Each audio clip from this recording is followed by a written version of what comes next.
Le 10h midi, Sud Radio Média, Valérie Expert, Gilles Gansman. Bonjour à toutes et à tous, bonjour Gilles Gansman. Bonjour Valérie. Et aujourd'hui, on va s'interroger sur le réseau Twitter, le réseau X, anciennement Twitter. Faut-il quitter ce réseau? De nombreux médias ont décidé de ne plus de fermer leur compte, purement et simplement. C'est le cas de Ouest France. Nous sommes en ligne avec le rédacteur en chef de Ouest France, Sébastien Grosmaître. Bonjour. Bonjour. Merci d'être avec nous. Vous allez nous expliquer les raisons de votre retrait. Ils ont été les premiers. Hein. Oui, vous avez été. Voilà, avec les auditeurs, les lecteurs qui ont vraiment plébiscité cette démarche. Vous verrez, il va vous raconter tout ça. C'est quelque chose qui a été très réfléchi au sein du journal. Et puis derrière, ça a suivi. Lucas Jakubowicz, vous êtes journaliste à Décideur Magazine. Vous n'êtes pas d'ailleurs sur le réseau en tant que magazine, mais vous êtes à titre personnel, et je vous ai demandé d'être là ce matin parce que vous avez publié un tweet ironique qui ont été pris par certains au premier degré, et vous estimez, vous, qu'il ne faut pas quitter ce réseau X. On va en parler avec vous, mais comme tous les jours, on commence par le zapping. Sud Radio Média, l'instant zapping. Alors le zapping, je commence par une info du Sud, évidemment, puisqu'on a le rédacteur en chef de Sud-Ouest avec nous ce matin. C'est un sujet Attention, Sud-Sud-Ouest, c'est pas pareil. Hein. Oui, c'est vrai. Attention. C'est vrai, vous avez raison. C'est un sujet très préoccupant, la violence de plus en plus présente dans les villes du Sud, et certaines étaient jusque-là épargnées. Derrière tout cela, Valérie, il y a deux lettres qui étendent son réseau, DZ. La DZ Mafia qui étend son influence et qui inquiète les autorités, comme le révélait le Trésor de TF1. Ces hommes cagoulés tirent à l'arme lourde à l'intérieur d'une épicerie marseillaise pour soutirer de l'argent aux commerçants, avant de mettre le feu à l'établissement. C'est l'une des nombreuses tentatives d'extorsion de fonds dont les petits commerces de la ville sont victimes. À chaque fois, les attaques se font au nom de la DZ Mafia. Des commerçants rackettés, mais aussi des célébrités comme le rappeur SCH. En août dernier, alors qu'il donne ce concert à la Grande Motte, son équipe essuie des tirs à la sortie de la salle. Un proche du rappeur est tué. La DZ Mafia et ses diverses ramifications possèdent désormais l'immense majorité des points stupes marseillais. Et leur influence s'étend aujourd'hui bien plus largement sur le territoire national. La DZ Mafia inquiète les autorités, même au-delà de nos frontières. Je voulais savoir, monsieur Grosmaître, est-ce que, comme la police, pour les journalistes de votre journal, c'est compliqué d'aller dans ces zones-là? Ah, je crois. Non, alors nous on travaille dans l'ouest de la France principalement, et dans les villes, on a la capacité d'aller, que ce soit à Nantes, à Rennes, à Brest, dans les différents quartiers. On n'a pas de difficultés particulières. Parfois, il faut mieux y aller. Par contre, avec des voitures banalisées, effectivement, pour ne pas être siglé Ouest France et être perçu comme la presse qui peut venir témoigner de faits qui ne souhaitent pas être révélés. Parce que Nantes, c'est pas évident non plus. Il y a des quartiers compliqués à Nantes. Oui, c'est vrai. Oui, il y a une montée des flambées de violence ces dernières années. Ça s'est plutôt régulé d'ailleurs ces derniers mois, on va dire. Mais aussi parce qu'il y a une politique volontariste de la part de la mairie de doter les quartiers de 300 caméras de vidéosurveillance, ou encore de mettre 40 personnes de plus dans la rue, des agents de police. Mais on peut encore y aller, on peut encore enquêter, on peut encore témoigner lorsqu'il y a des faits de violence. Mais vous avez assisté à une certaine dégradation ou pas des conditions de travail pour vos journalistes? Oui, ces dernières années, mais elles sont arrivées, on va dire, avec les questions de loi travail, notamment pour lequel ça a été le démarrage du fait de pouvoir être très exposé, et même dans les manifestations, pouvoir subir d'éventuelles agressions, qu'elles soient verbales et parfois même physiques, et également justement sur les réseaux sociaux, parfois être pointé du doigt et avoir des journalistes qui pouvaient être non seulement menacés ou insultés, mais pour lesquels on pouvait donner les coordonnées de vie personnelle pour dire regardez ces personnes-là, elles font partie elles menacent entre guillemets, elles nous menacent, donc elles pouvaient être désignées sur les réseaux sociaux comme des cibles. Et là, ça devenait extrêmement agressif. On a pu avoir effectivement aussi dans les manifestations la nécessité de devoir anonymiser les journalistes, ne pas forcément toujours mettre le brassard média, parce que le brassard média pouvait devenir une cible par rapport à certaines mouvances anarchistes ou d'extrême gauche ou d'extrême droite. On continue les zappings. On avait connu, Valérie, le combat fratricide entre l'école publique et l'école privée.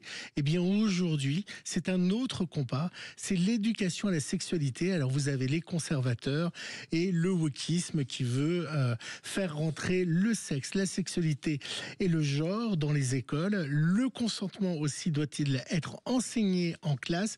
Eh bien, l'association SIDAction, il faut noter qu'au 1er décembre, c'est la journée du sida, mais c'est très bizarre parce que... La journée de lutte contre le sida. La lutte contre le sida.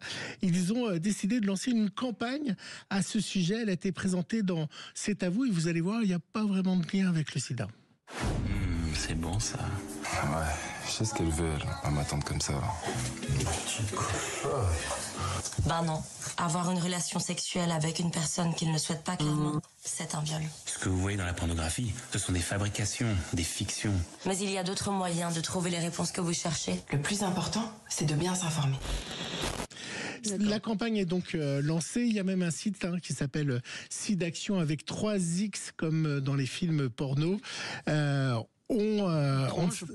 Ce qui est très bizarre, c'est que on oublie à travers ça la lutte contre le sida. Quand moi je donne à l'association SIDAction, c'est sur la lutte contre le sida et pas forcément pour faire... La lutte, c'est aussi de la prévention. Ça fait partie de... On n'en parle pas assez. Ah, vous pensez que dès 5-7 ans, il faut parler de sexualité à l'école? C'est pas 5-7 ans. Et si vous réécoutez le débat de Patrick Roger, vous verrez, vous verrez que Joseph Ruiz a très bien expliqué ce qui était dans la proposition qui va être faite aux écoles.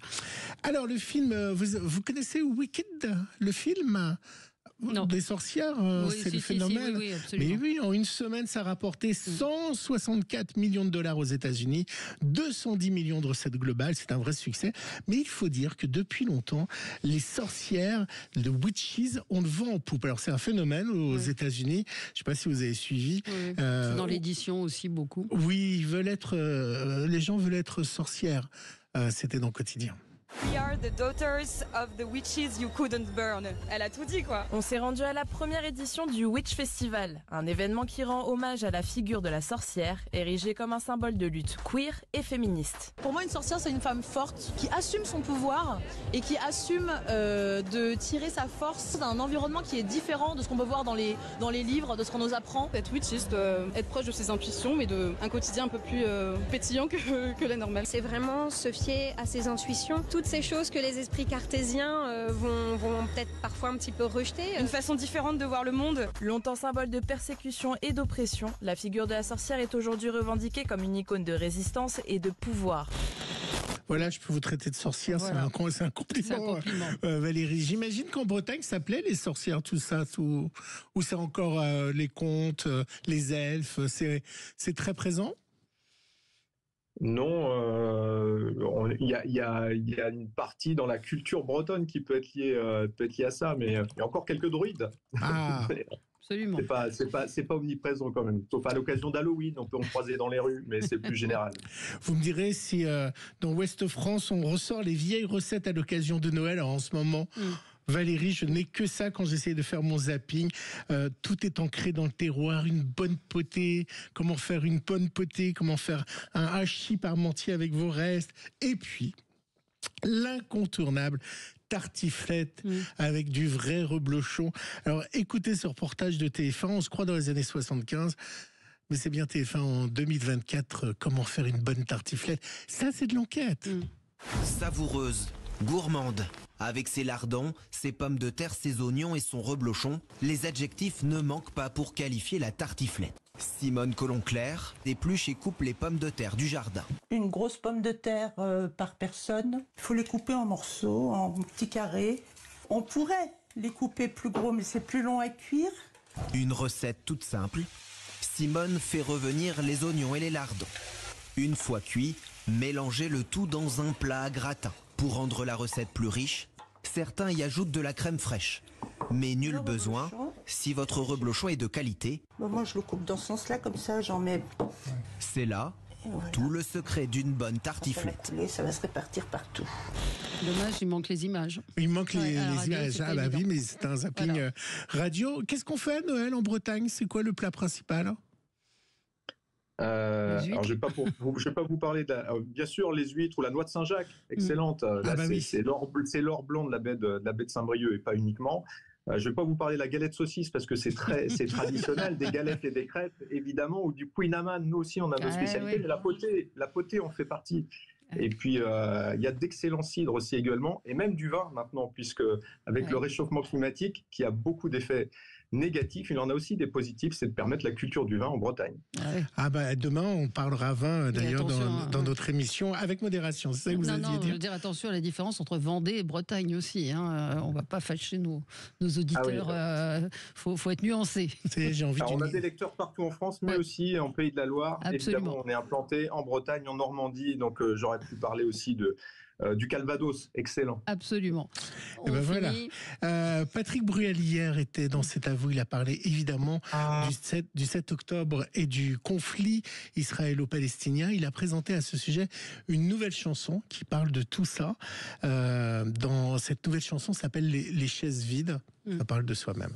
Tout ce qu'il y avait autour d'une vie, d'une voix, de tant d'histoires d'amour. La douleur de ce jour, sans sursis ni recours, ces silences tellement sourds. Donc nouvelle chanson sur le conflit et sur évidemment ce jour du 7 octobre, et ça fait beaucoup le buzz. Il y a beaucoup d'écoute de la chanson, parce que quand vous écoutez les paroles, elles sont très émouvantes. Ça va cliver aussi, oui, bien sûr, forcément. Mais jolie chanson. Merci à vous, Gilles. On se retrouve dans un instant pour parler du réseau X. Faut-il quitter X? Plusieurs journaux, plusieurs médias ont décidé de le faire, des personnalités également. On en parle avec vous dans un instant. À tout de suite. Le 10h midi, Sud Radio Média. Valérie Expert, Gilles Gansman. Sud Radio Média, les invités du jour. Les invités du jour, je vous les présente. Sébastien Grosmaître, rédacteur en chef pour le journal Ouest France, et Lucas Jakubowicz, journaliste à Décideur Magazine. On va parler du réseau social X. Faut-il que les médias quittent le réseau social X? Vous-même, est-ce que vous y êtes? Est-ce que vous avez décidé de le quitter? Plusieurs grands médias ont décidé de fermer leurs comptes. The Guardian, La Vanguardia, plusieurs personnalités. On a pu voir Cynthia Fleury, Guy Birenbaum, l'association Greenpeace, ou encore Quotidien, qui je crois était l'un des premiers médias, en tout cas émissions, à décider de quitter le réseau. Aux États-Unis, c'est l'écrivain Stephen King, Barbara Streisand, tous évidemment n'adhèrent pas à ce qui est devenu ce réseau social. Alors peut-être on va commencer avec vous, Sébastien Grosmaître. Cette décision, comment est-ce qu'elle a été prise de quitter ce réseau qui n'est pas, sur lequel vous étiez très suivi? On était suivi, et puis c'était un réseau qui était important pour capter de l'information, pour faire de la veille. Il y avait énormément d'informations qui étaient publiées dessus, sauf que l'on a vu avec l'arrivée d'Elon Musk des pratiques complètement dérégulées, et ça a créé un réseau social très, très toxique. Il y a un an déjà, on a fait une grève comme d'autres médias de non-publication durant une journée. On avait à l'époque peut-être 200 tweets qu'on faisait par jour là-dessus, sur l'ensemble de nos comptes généraux, comptes locaux, comptes sportifs, et on avait réduit à une vingtaine de tweets par jour, et on a décidé, effectivement, l'élément déclencheur, ça a été le Guardian, nous aussi d'emboîter ce pas-là, parce qu'on estime que c'est devenu un réseau sans modération, il n'y a plus de chasse aux faux comptes, il y a beaucoup de complotisme, et on subit, nous, au quotidien, des insultes, des menaces, et vous avez pu le percevoir aussi, tous les posts qui pouvaient être mis avec le nouvel algorithme, quand ils venaient de comptes plutôt certifiés, d'informations plus sérieuses, ce à quoi on essaye de contribuer, une information fiable et vérifiée, comme beaucoup de médias en France. Ces tweets-là étaient plutôt cachés, alors qu'étaient mis en avant des trolls, des tweets haineux, et on arrivait justement dans un environnement qui devenait complètement toxique. Donc plus moins de bénéfices que d'inconvénients à être sur ce réseau. Mais il y a aussi l'aspect, j'ai envie de dire, idéologique. C'est-à-dire que c'est le réseau social d'Elon Musk, donc ça ne vous plaisait pas non plus.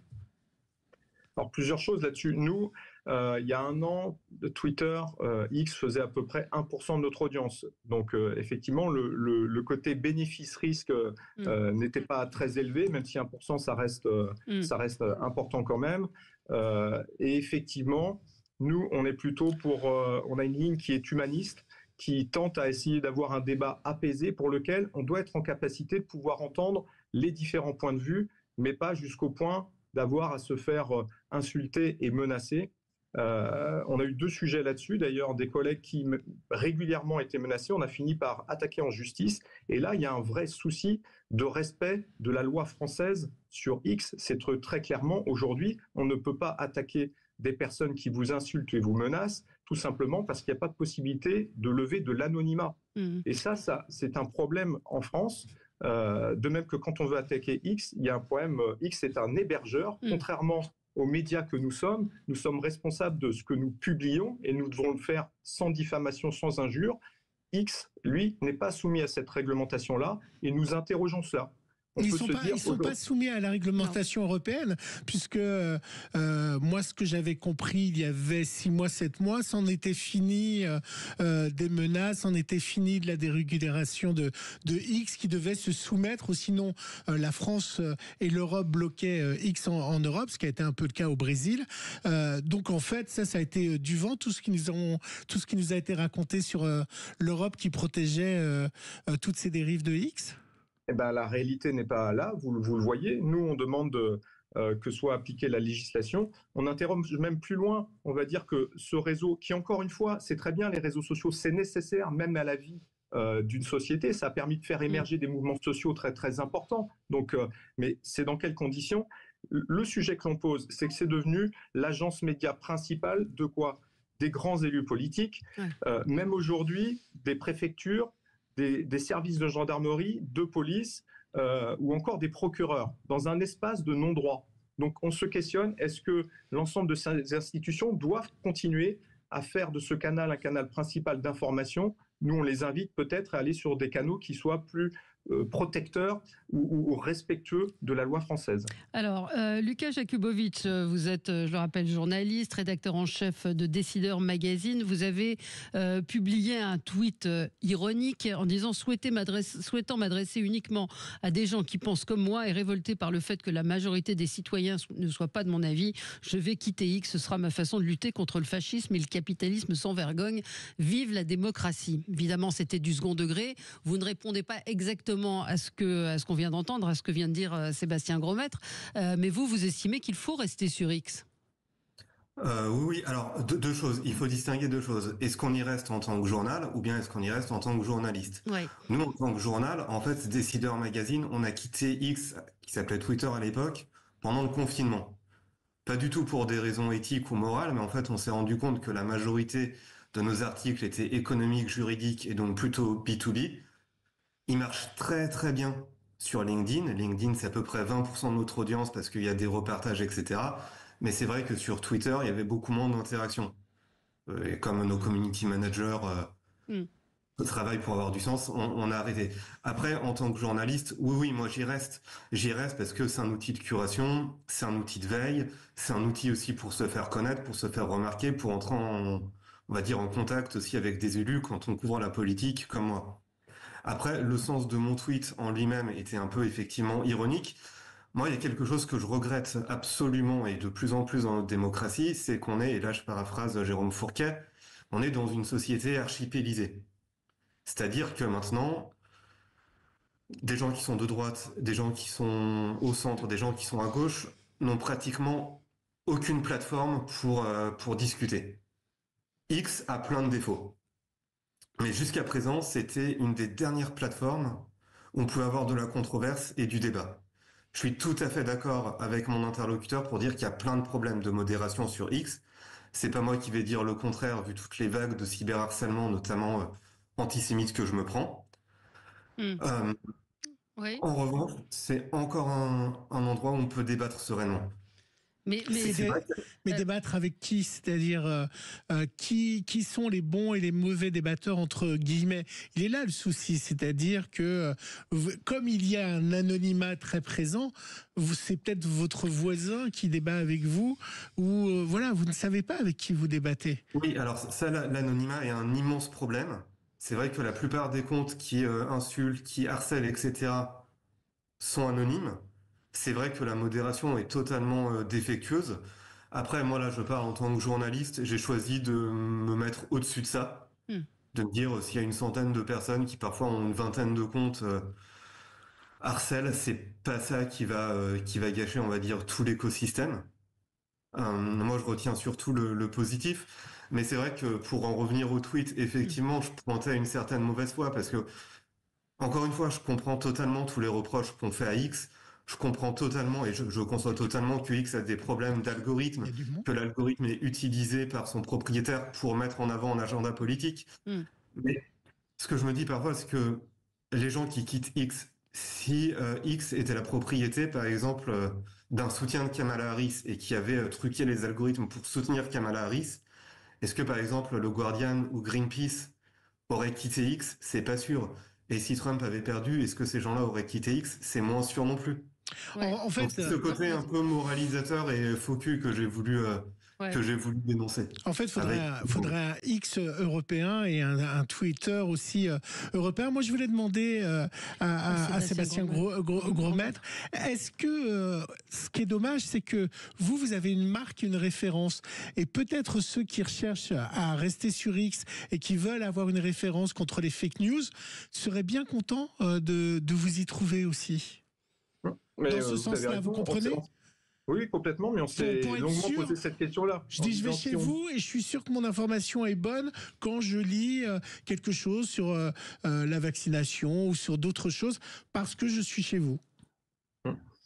Vous avez raison, c'est ce qui a fait l'objet du débat, en se disant, si nous ne sommes plus dans les espaces pour venir amener la contradiction ou à venir amener une information vérifiée quelque part, c'est laisser le champ libre au complotisme ou la seule difficulté là très clairement, c'est que les dés sont pipés.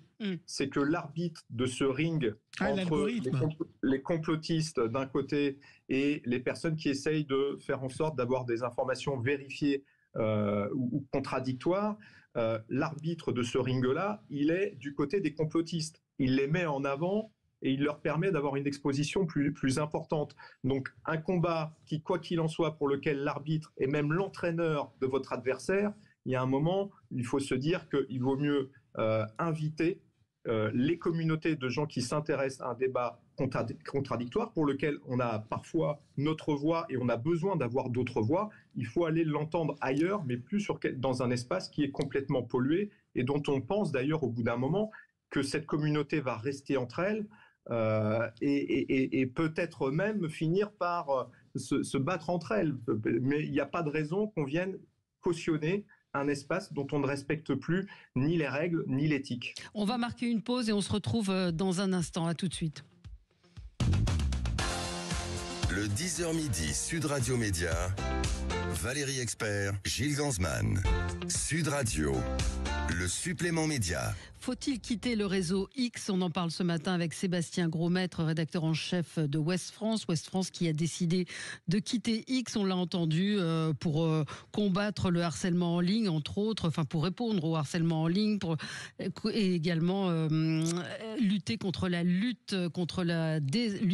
désinformation, pardon, et avoir un débat plus apaisé. C'est vrai que c'est cette fois-ci l'exode de X vers Blue Sky, son principal concurrent, est plus massif qu'habituellement. Juste une petite info de dernière minute, c'est Christophe Ondelat, je ne sais pas si vous avez suivi, qui s'est exprimé sur le plateau de France 5, à côté de la maman de la petite Lola, et qui a exprimé un point de vue sur les OQTF, sur la prise en charge psychiatrique. Il s'est fait lyncher et il a publié hier soir. J'ai pris le temps de répondre au moins agressif, d'argumenter autant que je pouvais. Je me retire sur la pointe des pieds pour quelques jours, le temps que la horde monstrueuse qui m'est tombée dessus trouve un autre os à ronger. Vous ne m'enlèverez pas de l'idée que l'algorithme de Twitter est le grand organisateur de tout ça. Cet endroit est devenu répugnant, mais je ne le quitterai pas, ne serait-ce que pour garder à l'œil les bâtards qui semblent avoir envahi l'endroit.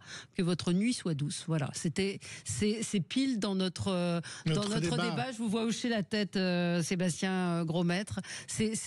On sent que c'est compliqué de quitter ce réseau malgré tout. Il reste un réseau d'information. Nous, on conserve une veille. Parce que quand vous avez des institutions ou de grands élus ou quand le président de la République donne une information sur X, forcément, on doit être là, nous, en tant que journalistes, pour venir la collecter. De même que s'il y a une information extrêmement importante sur Fox News, par exemple, on doit être là pour pouvoir la relater sans partager forcément la philosophie de ces médias. Donc notre rôle à nous, c'est d'être présent en termes de veille sur l'ensemble des médias pour pouvoir informer nos lecteurs. Maintenant, ce que l'on a constaté, effectivement, nous, on a fait le choix de privilégier Blue Sky, mais on est aussi sur d'autres réseaux sociaux. Vous êtes donc désormais sur Blue Sky ? Instagram, par exemple. On est sur Blue Sky et on a vu d'ailleurs une bascule massive sur Blue Sky. Allez-y, vous verrez. Ce que l'on constate quand même, c'est qu'il y a davantage de modération effectivement sur Blue Sky, notamment des raids agressifs. On ne perçoit plus ces raids agressifs et il y a possibilité de supprimer des commentaires, ces fameux commentaires qui sont faits par des fermatrolls, il faut le dire, et qui viennent s'imposer en première place de votre information, comme si c'était la seule et unique réaction majoritaire qui était faite. On a possibilité là de pouvoir les bloquer, et ça reste important, et ça évite tous les biais d'influence qu'il peut y avoir, que l'on peut recevoir voire sur X. Mais donc, on a pu voir une bascule réelle sur Blue Sky, et on trouve ça assez étonnant, beaucoup plus d'interactions avec moins de posts que ce qu'on avait sur X précédemment. Ça veut bien dire que quelque part, l'algorithme masquait complètement les posts que l'on pouvait faire sur certaines informations, et on se retrouve avec un engagement. C'est ce qui nous intéresse en tant que média. C'est pas forcément l'audience. Au-delà de l'audience, c'est même l'engagement, c'est l'interaction qu'on a avec nos lecteurs, notre communauté, qui a vraiment apprécié, vous le disiez en début de cette émission, qui a apprécié cette migration-là, et on y a gagné beaucoup en engagement. Donc on se satisfait de ça, et on est très heureux que d'autres médias, comme Sud-Ouest d'ailleurs, qui étaient déjà en réflexion autour de ça, aient décidé de pouvoir s'interroger sur le fait que ce n'est pas un incontournable. X aujourd'hui ne doit plus être un incontournable. Donc juste pour revenir sur ce que Lucas disait aussi, est-ce que c'est le fait aussi qu'il y ait Elon Musk derrière, ou c'est simplement parce que le réseau a des trolls ou autre? Parce que derrière, ce que disait tout à l'heure Lucas, c'était est-ce que les médias auraient réagi de la même façon à Kamala Harris, ou est-ce que c'est une... Alors, ma question, elle va être beaucoup plus claire. Est-ce que c'est aussi une position politique de votre journal?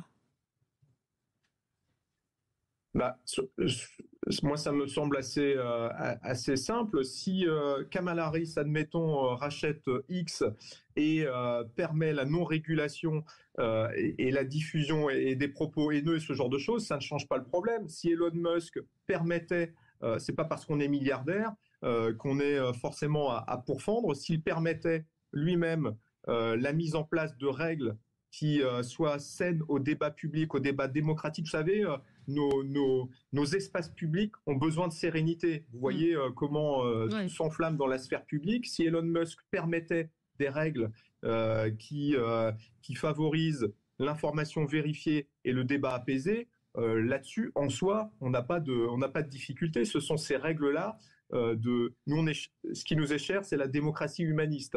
Donc, à partir du moment où on a des espaces où on permet d'avoir du débat contradictoire, apaisé, où on est en capacité d'écouter l'autre et de pouvoir répondre de façon étayée, bravo, nous on applaudit. C'est juste que ces règles-là soient respectées. Lucas, peut-être vous pouvez répondre. Pardon. Sur ce que vient de dire Sébastien Grosmaître à la question de Gilles, à savoir est-ce que c'est aussi un positionnement politique quand on voit les personnalités ou les médias qui quittent X, c'est-à-dire le fait qu'Elon Musk soit le patron de cette plateforme.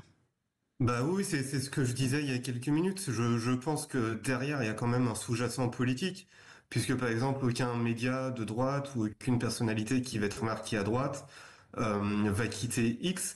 Ce que j'observe aussi quand même, c'est que tous les gens qui vont être populistes, tous les journaux qui vont être très présents sur les médias sociaux, quel que soit leur bord politique, d'ailleurs, sont restés sur X. C'est-à-dire que par exemple, un média qui va être jeune et qui va avoir beaucoup d'interactions sur les réseaux sociaux, notamment X, va quand même rester dessus. Ouais. Moi, je voulais je vais vous expliquer ce qui m'est arrivé il y a 2 jours. J'étais dans le taxi et nous, là où on se trouve à Sud Radio, nos locaux sont derrière TF1. Et donc, la personne qui est venue me chercher en taxi, qui était algérien et qui était très sympathique, m'a dit, vous êtes journaliste? Alors, je lui dis oui. Il m'a dit, ah oui, moi, je crois plus aux journalistes. Tiens, regardez sur le conflit israël-palestinien. Moi, je vois des images que je vois ni dans les journaux et ni à la télévision et ni à la radio. Donc vous voyez pourquoi moi je les vois sur X, elles existent ces images de conflits. Alors je lui dis oui, mais il y a aucun contexte, c'est pas contextué, vous savez pas qui filme ces images, et puis c'est peut-être des guerres qui étaient il y a 3 ans. Ah oui, alors ça c'est les médias mainstream, voilà, vous avez une pensée de journaliste. Comment on fait pour que la presse fasse de nouveau l'information, alors qu'aujourd'hui c'est les réseaux qui font l'information? Moi j'ai bien compris que ce monsieur qui était très gentil, qui a été adorable, on a discuté et c'était intéressant de discuter avec lui, mais j'ai bien compris que pour lui l'information qui comptait, c'est les images qu'on lui envoyait et les images qu'il voyait dans les réseaux, dans le réseau. Quand la presse fera de nouveau l'information et plus les réseaux l'information? Ça, Gilles, c'est de l'éducation, on va dire, c'est de l'éducation aux médias. Moi, je me souviens que quand on était au lycée, par exemple, c'était il y a pas si longtemps, on nous disait à chaque fois, mais en fait, si vous avez une information, regardez plusieurs sources, regardez d'où vient le journal, regardez la date, etc. Ça, on l'apprenait en éducation civique. Aujourd'hui, on peut tout à fait introduire aussi dans les cours. On va pas renvoyer mon chauffeur à l'école, Lucas. Vous comprenez ce que je veux dire? Et il était sincère, il était vraiment sincère. Hein. C'était pas un militant, ce que je veux dire. C'était pas. Mais au-delà du lycée, Gilles, il y a aussi des campagnes, on va dire, d'éducation civique, mais à l'intention du grand public. Vous parliez en début d'émission je crois que c'était des clips contre le sida ou pour Absolument. le droit au consentement. On peut tout à fait mettre en place des campagnes publiques pour savoir comment s'informer. Oui, et ces campagnes... Il y a des auditeurs qui me disent il a raison, votre chauffeur, Gilles, on trouve sur les médias mainstream ne diffusent que des fake news. On ne diffuse pas ce qu'on voit des conflits, que ça soit d'un côté ou de l'autre. Vous en pensez quoi, Sébastien? Eh bien, on doit beaucoup convaincre là-dessus, on doit être beaucoup plus volontariste sur la notion d'éducation aux médias. Et éducation aux médias, c'est pas juste pour la jeune génération, hein, c'est pour l'ensemble des jeunes générations. On a vu cette basculade, notamment à la période Covid, estimant que beaucoup d'informations qui n'est pas vues, effectivement, dans ce qu'on appelle les médias mainstream. Mais les médias mainstream, ce sont des journalistes qui travaillent et qui essayent de vérifier l'information qu'ils publient et qui ne publient l'information uniquement celle qu'ils ont pu vérifier. Et donc, il y a pu avoir une part du public, effectivement, qui disait « Ah ben non, il y a un contrôle de l'État sur ces médias-là, et c'est pour ça qu'ils ne publient pas les autres informations. » Et cette association-là a beaucoup pollué le paysage médiatique et informationnel, et on doit lutter contre ça. Et il doit y avoir des politiques, effectivement, publiques qui doivent être beaucoup plus volontaristes autour de ça, et sur l'ensemble des médias, qu'ils soient traditionnels et sur les réseaux sociaux. Il faut pouvoir aller lutter contre ces fake news et qui laissent toujours un climat extrêmement insidieux au sein de la population et qui nous amène dans un débat qui démocratiquement est très dangereux. Surtout si je peux rebondir. Oui. Si je peux rebondir, c'est qu'effectivement, là où démocratiquement c'est très dangereux, c'est que tous les médias et toutes les forces politiques aussi qui pratiquent et qui utilisent les fake news sur les réseaux sociaux, c'est systématiquement, qu'ils soient à droite ou à gauche, hein, d'ailleurs, des partis populistes avec des visées antidémocratiques. Je rappelle par exemple que Éric Zemmour, sa naissance politique, elle est née grâce à X. Il avait une armée de faux comptes qui pratiquait ce qu'on appelle l'astroturfing pour faire croire qu'il y avait un mouvement de masse. Il y avait pendant des mois les pêcheurs avec Zemmour, les infirmiers avec Zemmour, sauf qu'en fait c'était des coquilles vides. Et peut-être que le grand public a été dupé en disant ben voilà, il y a peut-être un mouvement de masse. Et voilà, ça fait 7% des voix. Quel type de message vous receviez à Ouest France? Un auditeur me dit, mais je comprends pas, parce que Ouest France, c'est un journal d'information plutôt objectif. Vous ne faites pas de tweets polémiques, vous retweetiez, vous postiez sur X des informations et pas de prise de position, a priori. Donc, vous parliez de raids. Vous avez été victime, vous, de raids haineux aussi? Oui, bien sûr, oui, c'est régulier. Et dès que vous abordez des sujets qui peuvent être en lien, typiquement, c'est caricatural avec les migrations, et là, vous allez forcément avoir le fait qu'on est devenu un journal d'extrême gauche, wokiste, et mettant en avant la photo des journalistes qui ont écrit ces articles-là, et en disant... On va s'occuper d'eux. Ne vous inquiétez pas, quand on changera un jour de gouvernement, ces personnes-là, on s'en occupera personnellement. Donc, est-ce que ça, c'est acceptable? Non. Oui, on va vous tendre à la Libération, ça on reçoit souvent aussi des trucs comme ça. Juste, je vois dans un article de Capital, une étude du Center for Countering Digital Hate, donc qui compte la haine en ligne, rapporte que depuis le rachat d'Elon Musk, les insultes anti-noirs américains ont bondi de 202%, ça c'est The Atlantic qui rapporte ça, et 61% de tweets antisémites dans les 2 semaines après la prise de contrôle par le milliardaire Elon Musk. Et le Washington Post indique que le contenu pro-Hitler atteignait les plus grandes audiences sur X par rapport aux autres plateformes, était susceptible d'être recommandé par l'algorithme du site. Voilà, c'est quelques... Mais moi, je voulais vous poser une question. Vous me répondez pas, et je vais la poser également à nos 2 interlocuteurs. Est-ce que vous savez qui est derrière Blue Sky? Oui, c'est... je vous dis de me pas répondre. Ah bon, d'accord. Et vous, Sébastien, vous savez qui c'est?